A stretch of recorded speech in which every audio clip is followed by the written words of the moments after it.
Catholic impact, how the GOP tax reform plan could hurt Catholic teachers and families. Day of the Poor. We take a look at how the Catholic Church is helping those in need, with Pope Francis leading by example. One step closer to sainthood. Father Solanus Casey is set to become the second American male to be declared blessed tomorrow. We'll have a preview of the ceremony, plus a rare look at a chapel of relics in Rome. And an inside look. The highly anticipated Museum of the Bible opens to the public in Washington, D.C. We'll take you on a tour. On EWTN News Nightly for Friday, November 17th, 2017.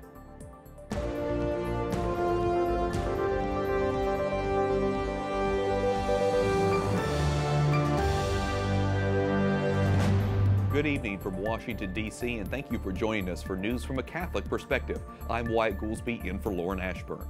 New concerns tonight: could the Republican tax reform hurt Catholic families? Yesterday, the House passed their bill. The Senate is still working on its version. Capitol Hill correspondent Jason Calvi has that story. Good evening, Jason.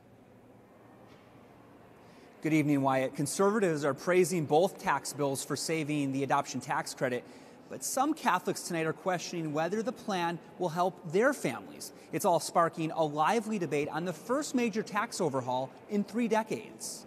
We do this before we learn this. Democrats say the Republican tax plan favors the rich. I get sick and tired of the richest people Regular order, in this country Mr. Chairman. getting richer and Regular order. Regular middle. Republicans fire back. I come from the poor people, and I've been here working my whole stinking career for people who don't have a chance. And I really resent anybody saying that I'm just doing this for the rich. Give me a break. But some experts say the tax plan could hurt Catholic education. That's because many school employees take a pay cut to work at Catholic schools. In return, they often get free tuition for their kids. The House bill would make that tuition taxable. If you work at a Catholic school where the tuition is $40,000 a year and you're in the 20% tax bracket, that means you're going to pay an extra $8,000 a year in income tax. Robert Warren is a professor at Catholic University and a former IRS special agent. He says this provision could impact every diocese in the country. It means it's going to be hard to attract talent. It means that Catholic school employees are going to have to either fork up a tax bill, a bigger tax bill, or they'll have to forego giving their kids the benefit of a quality Catholic education. The bill is passed. But the House-passed tax plan increases the per-child tax credit from $1,000 to $1,600.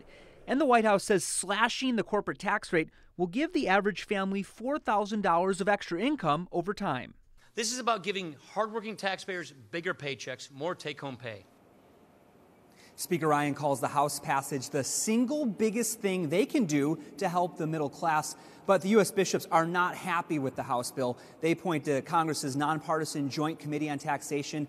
That committee says this bill will raise taxes on the working poor beginning in 2023. Wyatt? Jason, give us a sense of the timeline here. Now that the House has passed its version, what's next? Well, yesterday, the Senate Finance Committee passed its own version of tax reform. Congress right now is on their Thanksgiving break, but the Senate will pick it up when they come back. Republicans hope President Trump can sign it in time for Christmas. And of course, we'll be watching all the way. Capitol Hill correspondent Jason Calvi. Thanks, Jason. President Trump calls sexual assault allegations against Democratic Senator Al Franken really bad, but he remains silent on the accusations against Republican candidate Roy Moore. White House correspondent Mark Irons reports. Good evening, Mark. Good evening, Wyatt. The president used social media to describe Al Franken as hypocritical, saying he claims to respect women, even though a picture shows otherwise. The photo, taken 2 years before Franken was elected to the Senate, shows him smiling while he reaches for a woman's chest. President Trump tweets, "The Al Franken picture is really bad," speaks 1,000 words. Where do his hands go in pictures 2, 3, 4, 5, and 6 while she sleeps? And to think that just last week he was lecturing anyone who would listen about sexual harassment and respect for women. Leslie Stahl tape? Senator Franken apologized to the woman in the photo, Leanne Tweeden, and said he supports an investigation. He's the first member of Congress caught up in the recent wave of sexual assault allegations and reports of inappropriate behavior. Many Republican leaders want candidate Roy Moore to drop out of the Alabama Senate race after he was accused of approaching girls as young as 14. I can only respond to what someone, a common person, including myself, would do in that situation, is to remove themselves from that situation. If the choice is between a Democrat and Roy Moore, I'd choose a Democrat. Moore denies the allegations, which date back decades. He vows to continue running for the Senate, even though several lawmakers say they would consider expelling him if he wins. The White House says President Trump thinks Moore should step aside if the allegations are true. Wyatt? White House correspondent Mark Irons reporting. Thanks, Mark. Members of the Senate Judiciary Committee are requesting more information from President Trump's son-in-law and advisor, Jared Kushner. They're giving him until November 27th to turn over more documents for an investigation of Russian interference in the 2016 election. Second Lady Karen Pence visits a Catholic-run children's medical center in Austin, Texas. Today, she stopped by the Dell Children's Medical Center as part of her initiative on art therapy. Pence is an award-winning painter who says art can play an important role in restoring motor skills in children and adults. Dell is run by Ascension, the world's largest Catholic healthcare system. Jurors in the bribery trial of New Jersey Senator Bob Menendez says they don't think the government's case was strong enough, and many were leaning towards acquittal. A mistrial was declared following a hung jury. Menendez, a Democrat, is up for re-election next year. It's unclear if there will be a retrial. More than 200,000 gallons of oil spill into agricultural land in South Dakota. Officials say they weren't sure what caused the Keystone pipeline to leak, but say drinking water is not affected. The spill comes as Nebraska considers whether to approve a Keystone XL project. The pipeline stretches from Canada to Texas, more than 2,500 miles. Zimbabwe President Robert Mugabe makes his first public appearance since the country's military put him under house arrest. He drew applause while appearing at a graduation, but there is increasing pressure on him to step aside. Military officials say there is significant progress on talks for his departure.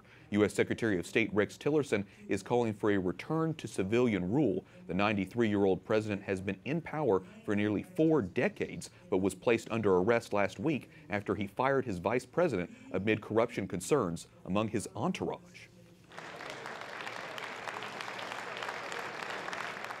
Japan's Prime Minister Shinzo Abe appears before Parliament and says the nuclear threat from North Korea is the country's most serious concern since World War II.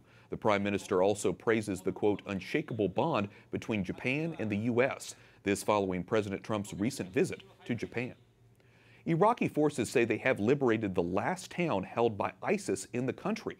Operations to clear the town of Rawa took just hours. The town is located about 40 miles from the Syrian border.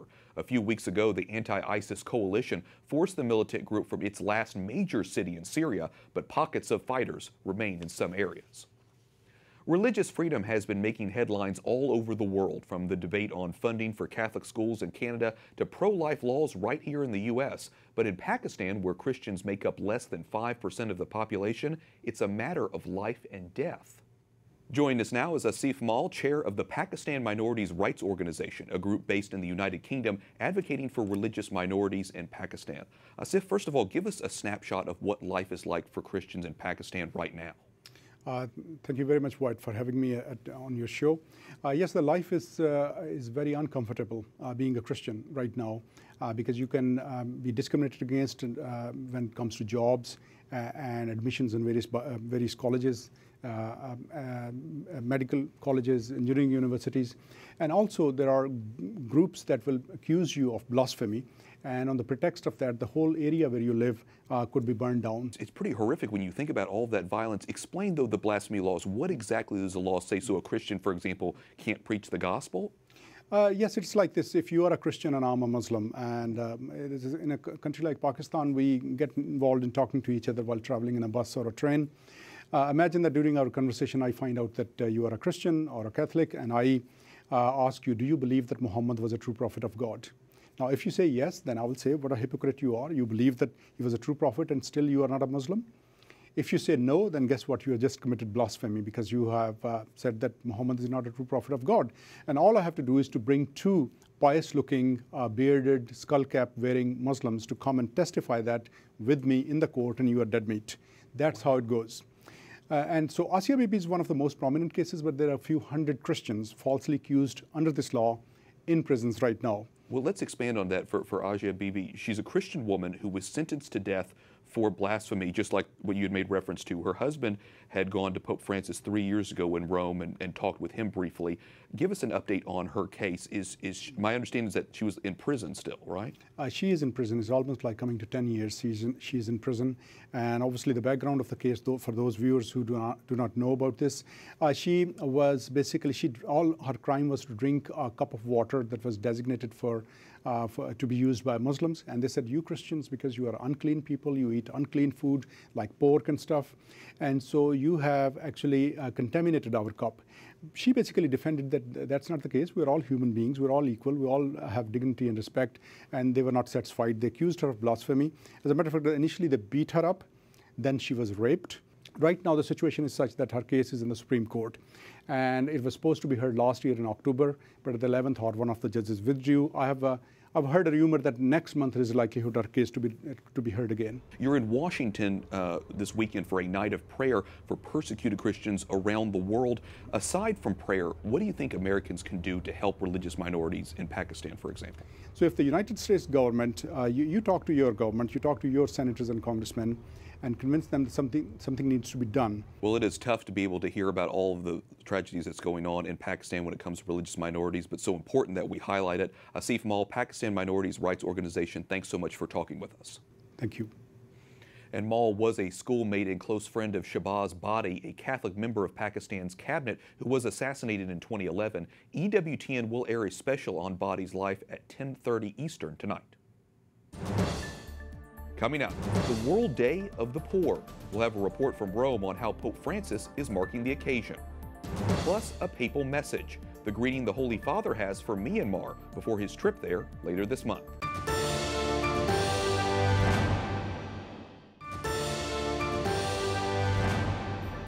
Desidero inviare una parola di saluto e di amicizia. Pope Francis sends a video message to Myanmar ahead of his trip there later this month. The Holy Father says his visit is meant to, quote, confirm the faith of Myanmar's Catholic community. The Pope also asked for prayers for his journey to be a source of hope and encouragement. Welcome back. I'm Wyatt Goolsby in for Lauren Ashburn. Myanmar's only Catholic cardinal is defending Nobel laureate Aung San Suu Kyi against criticism over the military crackdown on Muslim Rohingya. He says calling it ethnic cleansing is unhelpful and premature. For the moment, I would not like to say it is an ethnic cleansing, although there has been real violence happening, and that should not have happened. Cardinal Charles Bo speaking in an interview with EWTN News Nightly's Vatican correspondent Juliette Lindley. Starting November 27th, Pope Francis will visit Myanmar and Bangladesh, where more than 600,000 Rohingya have fled to escape the violence by Myanmar security forces. Aung San Suu Kyi is the head of Myanmar's civilian government. Cardinal Bo says international criticism of Suu Kyi by the U.S. and European Union is unfair. If she were to really attack the military or irritate the military, things would be worse. But now she's in an educated way, trying to have a compromise with the military. Cardinal Bo is the Archbishop of Yangon and Myanmar's first ever cardinal. He represents a tiny religious minority in the majority Buddhist nation. The Catholic Church celebrates World Day of the Poor on Sunday for the first time. Pope Francis is marking the occasion with several events. EWTN News Nightly Vatican correspondent Juliette Lindley has the story. It's not every day that you find tents in St. Peter's Square, and it's not every day that in those tents you find physicians and medical specialists offering free checkups for people like Roberto Molinari, who sleeps on the streets around the Vatican. The doctors gave me a thorough visit, he says, and aside from a bit of high blood pressure, I'm fine. I don't drink, my only vice is smoking, and I want to quit, he tells us. Roberto has been homeless for 17 years and once had a group lunch at the papal residence. He tells us he asked if he could call the Pope Father, and the pontiff gave him a friendly slap on the face and said, "Of course, my son." Pope Francis created this day so we can open our hearts and befriend the marginalized, says his point man for World Day of the Poor, Archbishop Rino Fisichella, head of the Pontifical Council for the Promotion of the New Evangelization. It is not just for sick people. It is for poor people, sick people, but they come and they can find they can find friendship. They can find a possibility to be helped. Father Gino Silva helped design the heavily symbolic logo for the big day. It's an exchange of hands, an exchange of gifts that each other brings to the other. And so the whole idea being that we give to each other in a reciprocal way along the path that leads towards heaven. The Pontiff's great desire is to inspire parishes around the world to create initiatives every year from now on that'll make a difference in the lives of the poor. Pope Francis himself will be marking World Day of the Poor starting Sunday morning with Mass in the Basilica, followed by a huge sit-down lunch at the Vatican for 1,500 poor people, chosen by charities involved in the event. Now, there was such enthusiasm for this lunch that organizers are cooking up another 1,500 meals for people around St. Peter's to reach as many needy as possible. At the Vatican, Juliet Ninley, EWTN News Nightly. Up next, the Beatification Mass of Father Solanus in the Motor City. We'll learn about the miracle leading to what some are calling the Catholic Super Bowl. And Museum of the Bible, a sneak peek at Washington's newest collection, including items straight from the Vatican.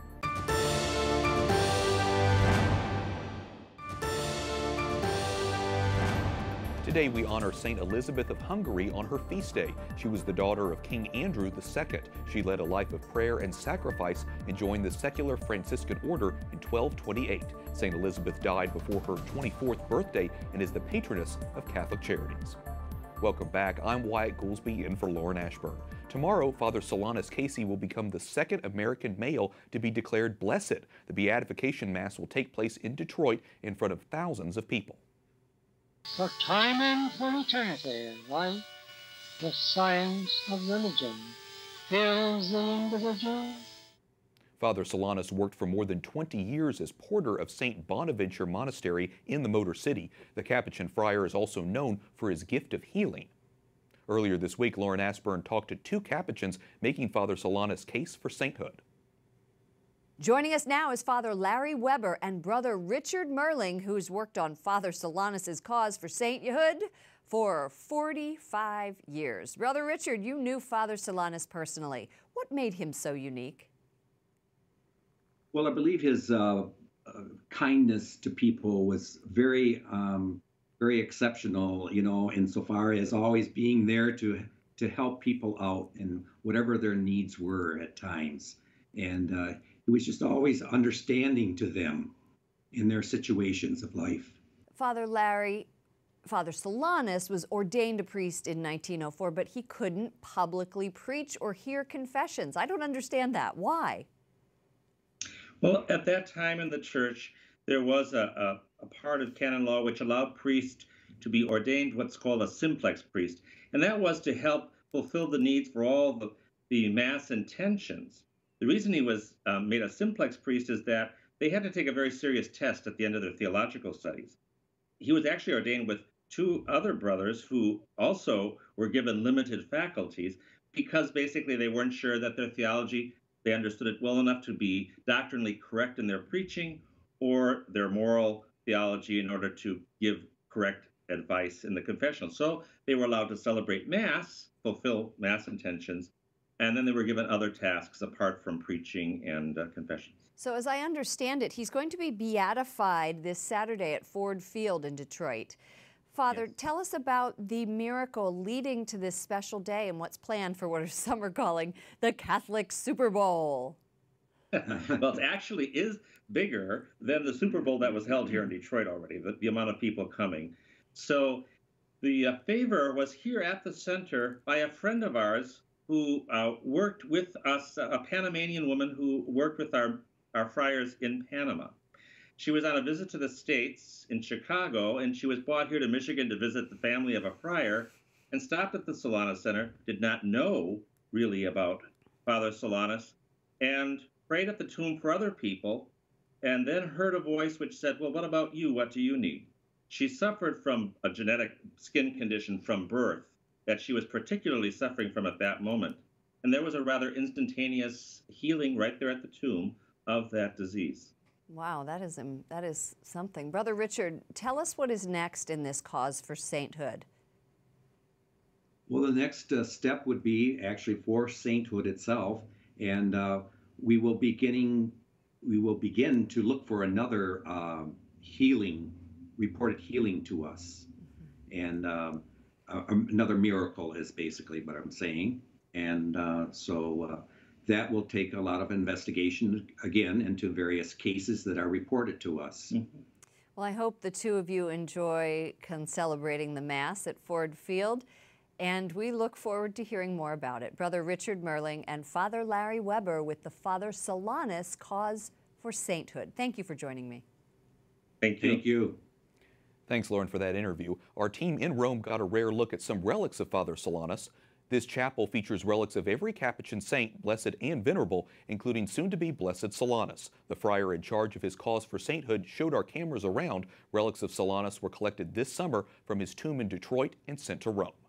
Just a reminder, you can watch the beatification of Father Solanus right here on EWTN. We will be airing it live tomorrow, starting at 4 p.m. Eastern. We'll also be streaming the Mass live on our Facebook page. Beatification is the final step before sainthood.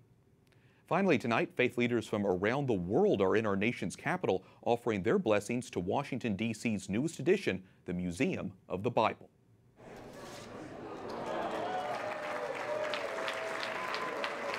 Cardinal Donald Worrell of the Archdiocese of Washington helping in the ribbon cutting for an exhibit full of pieces on loan from the Vatican Library and the Vatican Museums. Joining him for today's grand opening was the Papal Ambassador, Archbishop Christophe Pierre, who says Pope Francis invites all people to engage with the history, narrative, and impact of the Bible. The Vatican exhibit is just one of dozens visitors will see at the Museum of the Bible. This week I had the chance to tour the massive facility. The nation's capital is home to many popular museums, but this newcomer, located just 3 blocks from Capitol Hill, stands out. Inside its towering bronze gates, high tech meets sacred scripture. There's plenty to see and do at the Museum of the Bible. This 430,000 square foot building has 8 floors worth of exhibits. Spearheading the project is the museum's founder, Steve Green. The Green family, owners of the Hobby Lobby chain of craft stores, are largely funding the $500 million project. We want to invite all people to engage with the Bible. This book, we believe, is for all people. It has impacted people's lives all over the world. And so just to educate people, to hopefully invite them to engage with it themselves, that's what we want to do, whether they love it or hate it. The museum is open to all, religious and non-religious, but Green is inspired by his Christian faith. He says the museum's designed to give visitors a good understanding of the stories that appear in the Bible and its profound impact on culture. The museum even includes a recreated 1st century Nazareth with rooms and items modeled on those from the time of Christ. Something that's not too small, but also not too big. High-tech tablets, which display maps and videos, guide guests through the exhibits. Touch tables like these are on every floor, helping visitors navigate their tour. One temporary exhibit will appeal to anyone who can't make the trip to Rome, with items on loan directly from the Vatican, including one of the oldest complete Bibles. By having this presence of the Vatican, young people coming here, seeing some of this art, seeing some of this, some of these artifacts will be inspired. And in reaching out to the youth, we're reaching out to the future. Bible enthusiasts will have to schedule their visit in advance online. Admission is free, but some of the individual exhibits cost money. My personal recommendation, if you go, plenty of time. I was there with our photographer, Tom Haller, for more than 3 hours to get all the video for that story, and we're not even sure if we saw half of everything the museum has to offer. And that wraps up our newscast for tonight. For the entire EWTN News Nightly team, I'm Wyatt Goolsby. We're back on Monday with more news from a Catholic perspective. Good night, and God bless.